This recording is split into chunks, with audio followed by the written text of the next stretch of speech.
Bonsoir, bienvenue à Café Noir, l'émission d'Avatar Édition qui porte pour vous un autre regard sur le monde. Je suis Gilbert Daoued des éditions Avatar et ce soir avec Pierre Levigan, journaliste et essayiste, nous allons de nouveau décrypter les élections régionales françaises. Mais cette fois-ci, le focus va être sur le Rassemblement national, dont le titre de l'émission, Erreur. Marine coche toutes les cases. Alors, cher Pierre, est-ce que Marine coche toutes les cases? Tout à fait, on a les résultats des deux tours des régionales et des élections départementales, qu'on appelait dans le temps les cantonales, et c'est une déroute pour le Rassemblement national, et c'est un échec évidemment pour Marine Le Pen, et c'est l'échec de trop. Je vais expliquer pourquoi. Alors, tout d'abord, je rappelle quand même le constat. En 2015, le Rassemblement national au régional de 2015 était arrivé en tête dans 6 régions sur 13 et avait échoué dans toutes les régions, mais avec de bons scores dans la région Nord, Picardie plus Nord-Pas-de-Calais, puisque les nouvelles régions venaient d'être fusionnées et créées par Valls, et dans la région PACA, il avait fait un très bon score de un peu plus de 45% au second tour. Néanmoins, il avait eu 0 région, ce qui indiquait bien que Marine n'avait en 2017 aucune chance de gagner les présidentielles. Néanmoins, si elle n'avait pas été aussi mauvaise, elle aurait pu faire un score au second tour meilleur que ses 34%. Pierre, mais maintenant, pour être dans le cadre général des élections, mais est-ce que ce n'est pas un échec de tous les partis politiques, vu que l'abstention a été astronomique? Alors, bien sûr, abstention astronomique de 66% au premier tour et quasiment pareil, il y a juste eu une progression de 2% de la participation au second tour. Mais quand même, l'élément essentiel, c'est le recul énorme du Front National, baptisé Rassemblement National. Bon, il est passé au premier tour en 2015 de 28% à 19% au premier tour de 2021. Au second tour, il était environ, presque au même niveau en 2015, il était environ à 27% et il est passé à 18% au second tour de 2021, avec une progression en PACA, mais une baisse dans beaucoup d'autres régions, et notamment une baisse en Île-de-France, où Jordan Bardella a fait moins que Valrand Saint-Just, dont chacun s'accorde à juger qu'en 2015, il n'était de toute façon pas un excellent candidat. Voilà. Donc le résultat est très mauvais pour le RN. Il a perdu 30% de ses conseillers régionaux. Il n'a plus qu'environ 250 conseillers régionaux au lieu d'environ 380 en 2015, environ 250 sur, il faut quand même le rappeler, sur près de 2000 conseillers régionaux, donc 250 sur 2000, ça nous fait à peu près 13%, ce qui nous renvoie d'ailleurs au score fort mauvais du Rassemblement national aux législatives de 2017, qui était de 13%, et rappelons-le, qui était donc légèrement inférieur au score aux législatives de 2012 du FN, qui était de 14% et des poussières. Donc, rappelons que finalement, le FN n'a jamais fait un score aussi bon qu'en 1997, où il avait atteint les 15%, et que donc, contrairement à ce que l'on nous raconte sur beaucoup de médias sur la progression continue du RN, le RN ne progresse pas depuis 35 ans. C'est-à-dire que finalement, le RN avait fait aux législatives de 93 12,5%, et il est finalement toujours en 2021 au même niveau qu'en 1993. Donc en fait, la période de progression du RN, c'est de 1984 au tout début des années 1990, et il ne s'est jamais remis de la scission et il a cessé de progresser depuis 95-97. Voilà. En matière de départementales, qui sont évidemment pas un scrutin à la proportionnelle, c'est un désastre. Le RN perd les 60% de ses conseillers. Le RN avait 31 cantons sur plus de 2000 cantons, sur environ 2200 cantons. Il en avait 31, ce qui est déjà peu. Il n'en a plus que 13. Donc 13 cantons sur 2000, 13 cantons sur 2000, ça fait 0,6%. 0,6% des conseillers des cantons appartiennent au RN. Alors évidemment, le nombre de conseillers est par deux, puisque un canton égale 2 conseillers départementaux avec les binômes un homme, une femme. C'est un désastre pour le RN et c'est le désastre de trop parce que le contexte était favorable. Pierre, pourtant, les journaux, les médias donnaient le RN comme gagnant à 40%. Donc, qu'est-ce qui s'est passé? Quelles sont ces raisons de cet échec? On peut penser que les sondages surestiment le RN pour faire peur, c'est possible, mais c'est vrai aussi que fondamentalement, la campagne a été malmenée et surtout, là j'aurais pour le coup un accord avec des observateurs extérieurs au RN, il y a un problème d'incarnation. C'est-à-dire qu'effectivement, Marine Le Pen n'incarne plus l'espoir. Donc, je vais, si tu veux bien, Gilbert, passer aux causes de cet échec conjoncturel, qui sont des causes structurelles et qui sont des causes qui n'ont pas de solution parce qu'elles existent depuis le RN de Jean-Marie Le Pen et qu'elles ont été aggravées sous les 10 ans maintenant de présidence de Marine Le Pen. Et Marine Le Pen a eu 10 ans pour en faire le bilan, pour essayer de les corriger. Elle ne les a pas corrigées. Ça veut dire qu'elle n'a pas les moyens intellectuels, psychiques, moraux, anthropologiques de les corriger. C'est sa nature. On ne la changera pas. À 50 ans, il y a beaucoup de domaines dans lesquels on ne change plus. Donc, c'est structurel, c'est lié à la présidence de Marine Le Pen sur le Rassemblement national, donc il n'y aura pas de solution. Alors, quelles sont ces causes? Parmi celles-ci, il y a le fait d'élus cooptés en fonction de ralliements très récents et immédiatement propulsés pour la plupart députés européens ou candidats au régional ou têtes de liste au régional au détriment des anciens militants. Conséquence, il n'y a plus d'anciens militants parce qu'ils sont finalement écœurés. Donc c'est une stratégie qui est le contraire de celle qui a pu être celle, par exemple, du Parti communiste, consistant à tester les militants 10 ans, 20 ans avant de les promouvoir. Voilà, donc le RN a une stratégie totalement inverse. Autre stratégie, le RN est censé être le parti de la sécurité culturelle et même de la sécurité économique et sociale en étant, soi-disant, le parti du refus de la mondialisation, partisan de la transmission, de la sécurité culturelle, du refus du bougisme, du refus de l'accélération des changements, l'accélération du temps dont parle le philosophe allemand Hartmut Rosa, etc.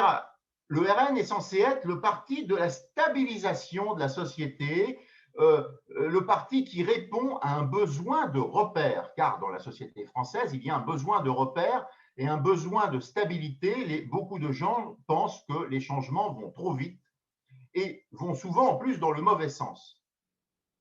Eh bien, ce parti, qui est théoriquement le parti de la pérennité et de la sécurité culturelle, change 80 ou 90% de ses élus d'une élection à l'autre. Donc, soit Marine Le Pen s'est rendu compte que 80-85% de ses élus n'étaient pas fiables, et alors ça veut dire qu'elle est strictement incapable de recruter des gens fiables et que ça se répète d'une élection à l'autre systématiquement. Donc ça pose un énorme problème d'incapacité. Soit elle a peur que des personnalités de qualité émergent et s'installent dans le paysage politique et lui fassent de l'ombre, et ça veut dire qu'elle a un complexe d'infériorité. Donc, dans tous les cas, elle est inapte à diriger un parti politique, tout simplement. Pour faire l'avocat du diable, ne penses-tu pas que, en fait, Marine Le Pen, son problème, c'est qu'elle s'est fait dicter sa politique et sa stratégie par les médias, et spécialement par CNews, depuis d'ailleurs les élections présidentielles. CNews, comme tout le monde sait, qui est une chaîne du groupe Canal, qui est devenue de facto la chaîne, entre guillemets, de droite du paysage médiatique français.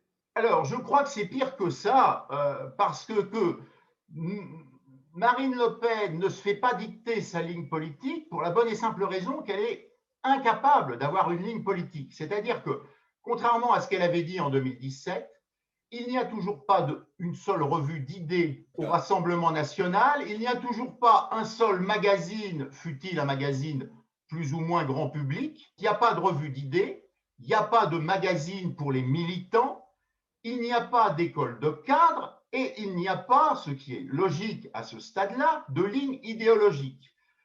Par ailleurs, la ligne idéologique dont Marine Le Pen avait hérité, puisque ça faisait partie, si j'ose dire, de l'ADN du Front National, qui était une ligne critique vis-à-vis de l'Union européenne, très critique, avec des degrés différents, le radicalement critique de Florian Philippot, le plus modérément critique que d'autres, par exemple de Jean-Marie Le Pen, mais qui était quand même partisan du retour au franc, de la sortie de l'euro. Tout ça a été abandonné. Marine Le Pen est contre la sortie de l'euro et la restauration d'une monnaie nationale. Elle est contre la sortie de l'Union européenne. Elle est contre la sortie de l'espace Schengen et elle est contre la réforme ou la sortie de la Cour européenne des droits de l'homme. Donc, à partir de là, elle est pour zéro souveraineté et avec zéro souveraineté, on arrive à quelque chose de très simple, c'est zéro identité. Parce qu'en fait, il ne faut pas opposer l'identité et la souveraineté. La souveraineté est le moyen de l'identité. Par ailleurs, il ne faut pas non plus avoir une conception rigide de l'identité. L'identité, ce n'est pas tous être blanc, etc. Mais c'est tous être capable d'aller vers l'assimilation. C'est-à-dire qu'un Africain noir peut devenir français à condition de s'assimiler à la langue française, à certains éléments de la culture française qui ne l'obligent pas à renier sa culture d'origine et accéder à un certain type d'habitus, pour reprendre une expression de Thomas d'Aquin, d'habitus français. L'habitus, ce sont en fait les mœurs, la façon de rire de certaines choses, la façon d'avoir de l'empathie dans certains cas de figure. Tout ça, ce sont des choses possibles. Moi, je crois à la possibilité de l'assimilation de certains, mais à certaines conditions, à condition d'avoir une politique forte, justement, d'assimilation et non pas une politique communautariste, c'est-à-dire consistant à dire que ce qu'il faut, c'est que les Arabes apprennent la langue arabe. Les Arabes apprennent déjà la langue arabe, il faut surtout, à partir du moment où ils veulent vivre en France de génération en génération, qu'ils apprennent la langue française. S'ils sont en France uniquement pour 3 ans dans le cadre d'un contrat de travail, comme cela se pratiquait dans les anciens pays de l'Est, où il y avait un certain nombre d'immigrés qui ne venaient que 3-4 ans, apprendre un travail et faire bénéficier leur pays d'origine de ce qu'ils avaient appris, de leur savoir-faire, en rentrant chez eux. Parce qu'en fait, ça devrait être ça, l'immigration. Ça devrait être, je viens chercher des connaissances en Occident si je ne les ai pas suffisamment dans mon pays d'origine, et je retourne dans mon pays d'origine pour que mon pays d'origine en bénéficie. Voilà, donc je ferme cette parenthèse. En fait, elle a abandonné la campagne, l'intuition de Jean-Marie Le Pen, qui étaient les Français de souche et les Français de branche. D'ailleurs, ils ont fait une belle affiche sur ça, si tu te souviens, il y a quelques années. Alors, effectivement, bon, de toute façon, alors Marine Le Pen reste sur une ligne plutôt assimilationniste, mais le seul problème, c'est que pour que l'assimilationnisme soit convaincant, il ne faut pas un assimilationnisme mou, comme le fait Marine, et qui est ambigu, parce que c'est à la fois un assimilationnisme et en même temps le refus de se donner les moyens d'assimiler réellement. Parce que pour assimiler réellement, il faut être assimilationniste pour ceux qui le méritent et le peuvent, mais il faut aussi être expulsionniste. Il faut être très clair. Si tu veux, une vraie politique assimilationniste nécessite aussi, en même temps, pour le coup, beaucoup d'expulsions de tous ceux qui ne jouent pas le jeu. Parmi les autres erreurs de Marine, il y a le refus de critiquer toutes les lois, comme la loi Pleven et la loi Guesso, qui limitent la liberté d'expression, pour la bonne et simple raison que la liberté d'expression ne se négocie pas, ne se partage pas, et cerise sur le gâteau parmi toutes les erreurs que Marine Le Pen a commises, c'est pendant la crise covidienne, elle a été enfermiste, elle a fait partie elle a soutenu la stratégie enfermiste de l'oligarchie et de Macron. Elle a été d'une parfaite nullité, à l'opposé aussi bien de gens comme Asselineau, Florian Philippot, Nicolas Dupont-Aignan, à l'opposé de tous les gens lucides. Effectivement, elle a été d'une grande nullité. Il y a encore 2 mois, elle ne voulait pas que les écoles rouvrent. Donc, y a-t-il une erreur qu'elle n'a pas commise? Eh bien, je crains que non. Elle n'a pas de ligne idéologique, donc évidemment, elle se laisse flotter comme un fétu au gré du vent sur une rivière sans même savoir où cette rivière va la mener. Ben, cette rivière va la mener à la disparition politique si elle continue comme cela, et je pense qu'elle n'est pas capable de ne pas continuer à être ce qu'elle est. Maintenant que tu as fait ce constat des erreurs de Marine, quel est l'avenir pour ce courant politique ou pour même les oppositions en général en France? Alors, oui, alors, je voudrais ajouter parmi, quand même, pour en finir avec les nombreuses erreurs de Marine Le Pen, le fait qu'elle a tellement peur d'être accusée d'antisémitisme qu'elle verse dans un soutien inconditionnel à Israël, à la politique de l'État d'Israël, et que la plupart de ses adjoints sont dans le même registre.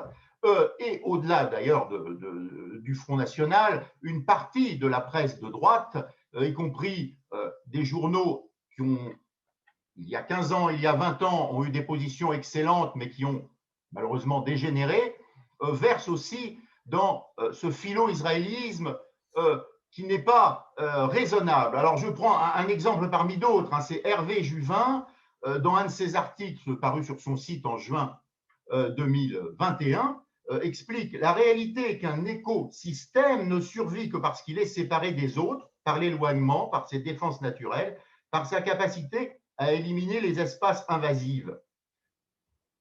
Je suis jusqu'ici d'accord avec lui. L'écologie, on le sait, a été inventée non pas par Hervé Juvin, mais par Hans Haeckel. Et ensuite, Hervé Juvin continue. Ceux qui seraient tentés par la réduction ad Hitlerum feraient bien de réviser leur histoire. L'utopie écologique de l'harmonie entre un peuple et sa terre natale est présente à la création d'Israël, et le mouvement sioniste du début du XXe siècle est aussi un engagement écologique à la réconciliation d'un peuple avec son milieu d'origine, avec la terre où coule le lait et le miel de la Bible. Donc c'est quand même extraordinaire.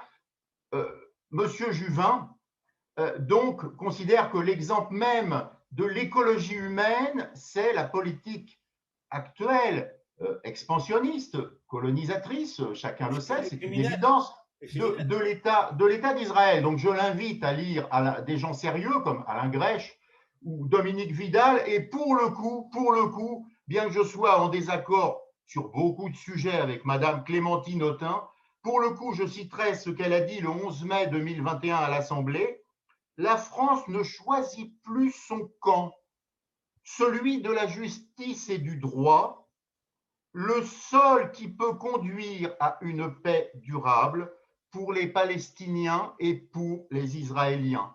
Donc, pour le coup, sur cette question, je crois que l'honnêteté intellectuelle et même la dignité sont du côté de Madame Clémentine Autain, avec laquelle j'ai pourtant, j'imagine, beaucoup de points de désaccord. Donc, je pense que chacun doit s'interroger sur l'honnêteté de la déclaration de M. Juvin. Est-ce qu'intellectuellement, ce que dit M. Juvin sur son site est réellement défendable, est réellement tenable, ou est-ce que c'est tout simplement un signal de fumée pour faire comprendre à quel point on trouve sympathique la politique de l'État d'Israël? Je pense qu'on est dans la politique, dans ce qui pourrait être la politique extérieure du Rassemblement national, dans l'abandon vraiment de tout sens commun, dans l'abandon de tout sens